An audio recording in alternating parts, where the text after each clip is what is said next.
A skeptic says that he doesn't read the Gospels because they were written too late. One day crossing the road, he dies. Called to trial, he sees God. He tells him, "The truth is that the Gospels were written early, but for you now. It's too late." Among the criticisms advanced by skeptics, one is that the Gospels were written too late in time, and therefore they would not be historically reliable testimonies. In this post, we are going to see evidence that the Gospels were written 10 to 30 years after the death and resurrection of Jesus. What would have happened if the ancients, instead of copying his Gospel, had John cloned? Today we could interview him about Jesus' life. Anyway, skeptics would say, that guy is from the Middle Ages. The Gospels were written on papyrus, like many other ancient documents. Sadly, the originals are lost, therefore we can't scientifically date them. Scribes copied them by hand with great precision. Some of those copies have survived to the present day. Experts have them available for analysis. The oldest complete New Testament dates back to 350. Many fragments of even older copies have also survived. The oldest fragments are dated to the 2nd century. That is, 100 years after the originals. So, in the 2nd century, Gospel copies were already circulating. This is what we expect from Gospels written in the 1st century. Skeptics claim that Gospels correctly describe 1st century Palestine because they were written by Martians. A famous skeptic states, the Gospels prove that aliens were spying on us. Among ancient texts, we can find examples of false Gospels, written centuries later. Experts are able to identify these forgeries by the presence of anachronisms. Those are errors committed by the forgers, who fail to describe correctly some historical details. For example, it was impossible for an author who lived in a later era to know all the details of 1st century Palestine. Let's consider one more example. The author is talking about a medieval story. But in the middle of it, he starts talking about a steam train. Of course.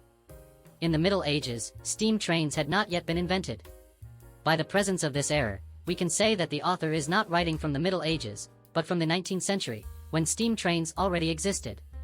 Scholars have performed this analysis on the New Testament but haven't found any anachronism. Nor a steam train. On the contrary, Gospel writers correctly describe thousands of details relating to the 1st century. The lack of anachronisms tells us that the Gospels were written during the 1st century, by people who lived in that historical context. It is said that Papias knew John so well, that the apostle did not tolerate any imperfection on Papias' part, especially for his birthday cake. The apostles became leaders of the first Christian communities. Then they passed down their testimonies to their students. They also became Christian leaders and authors. They are now called Apostolic Fathers. In their works, we find quotes from the Gospels. This confirms what we should expect, that the Gospels already existed at that time. The Apostolic Fathers themselves guarantee the authenticity of the Gospels, their authorship, and useful information about their dating. By reading from these authors, we can understand how seriously they took it, and how much they were committed to preserving the original message, fighting and preventing heresies. The Bible shows us that all the messianic prophecies of the Old Testament are fulfilled in Jesus. In the 1950s, archaeologists found the Dead Sea Scrolls. These ancient manuscripts contain the Old Testament. Scholars have determined that they were written more than 100 years before the birth of Jesus. Skeptics respond that this proves that, in the future, we will travel through time. In 70 AD, Jerusalem was destroyed by the Romans. The temple was also destroyed. Jewish historian Josephus tells about this event in his book Antiquities of the Jews.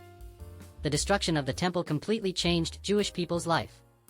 Many buildings in the city were destroyed. Between 600,000 and 1 million Jews died as a result of fighting and starvation. The survivors were enslaved and deported. The temple was destroyed and looted. Sacrificial rituals in the temple were stopped and never started again. The temple was never rebuilt again. The priests, who previously held political power, lost it, maintaining only aristocratic privileges. The rabbis, scholars of the Torah, assumed the leadership. Since then, in modern Judaism, animal sacrifices are no longer carried out, but, alternatively, the Torah is studied. In the Gospels, Matthew 24, Luke 21, Mark 13, Jesus predicts the destruction of Jerusalem and its temple, but the authors do not mention the fulfillment of the prophecy. This is evidence that the authors were writing before 70 when these events had not yet occurred. Luke wrote the Gospel by interviewing eyewitnesses. Anyway, they sometimes complained because Luke was too slow in taking notes. Once asked, Luke commented, "It's not easy to be quick when you write on stone tablets." Luke, at the beginning of his gospel, speaks about his sources. Luke claims to have received the information from the disciples, who saw the events with their own eyes. This means that Luke put these testimonies in writing, while these sources were still alive. In the book of Acts, there is no mention of Paul's death, nor of the persecution of the Christians by the Roman Empire. Archaeologists recently found some texts. There we find some comments on the book from contemporary readers. In one we read, "The ending is disappointing. It's much worse than season 1. In another the publishing house answers, "The takings are too low. Series cancelled. There won't be a third part." When early Christians began to preach the divinity of Jesus, the priests began to persecute them. According to the priests, saying that Jesus was God was blasphemy. According to the Mosaic law, this sin was punishable by death. During this first phase of the persecution, the Romans were neutral and sometimes friendly towards the Christians. But in 64 AD, Emperor Nero officially started persecuting Christians. At that time, anyone publicly claiming to be Christian would be arrested and killed. The Book of Acts is related to the first phase of the persecution. There is no evidence in it showing persecution by the Roman Empire. This is evidence that the book was finished before 64. Furthermore, in the Book of Acts, we read that Stephen and James, brother of John, were killed by the Jews. From the Apostolic Fathers, we know that Paul and Peter were killed in Rome together between 64 and 67. But the Book of Acts ends during Paul's arrests in Rome, awaiting trial. Since Paul's death is not mentioned, we can conclude that the Book of Acts was finished while Paul was still alive. News from the experts on Luke's dating: if Luke were still alive, he would be very old. In Acts, Luke informs us that this is his second book, written after the Gospel. We can therefore also date the Gospel of Luke a few years before 64, Acts, around 62 AD, Luke's Gospel, around 60 AD. Mark shows in his Gospel his minimalist style. He was a coherent person. In fact, he used to wear only a sheet. The Gospel of Luke contains parts of the Gospel of Mark. Therefore we can think that Mark's Gospel was written earlier. We know from extra-biblical sources that Mark collected Peter's preachings and wrote his Gospel in Rome. In 49 Emperor Claudius expelled the Jews from Rome.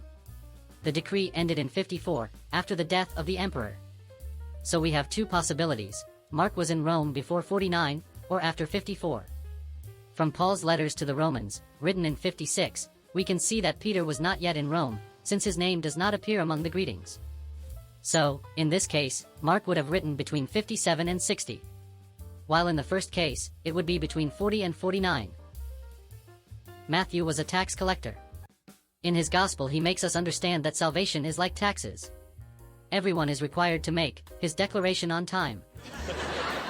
Eusebius dates the Gospel of Matthew in 41. The book was written in Judea in Aramaic. Evidence that it's so early can be found in James' letters. Those are dated around 45. In them we find parts of the Gospel of Matthew paraphrased. This shows that James had this Gospel available when he wrote his letters. Further evidence is found in the passage where Matthew lists the 12 disciples. Here Matthew uses the present tense, showing that, at that time, all of them were still alive. What do mold and the pool of Bethesda have in common? Both have been used for healing. And for dating something. Internal evidence shows that John was written before 70.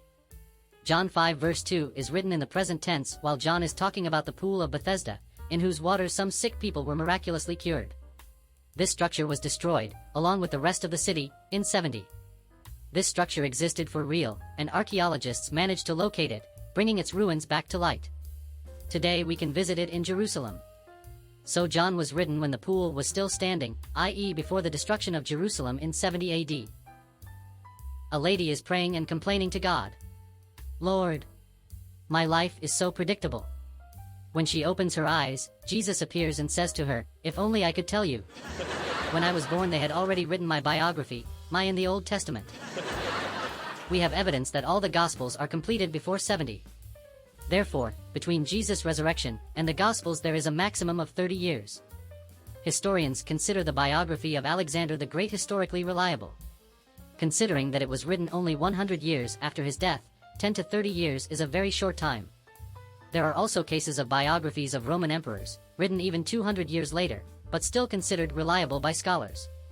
In this scenario, the Gospels are to be considered early testimonies of the life of Jesus. This is important because it means that most of the people mentioned in the Gospel accounts were still alive at the time they were finished.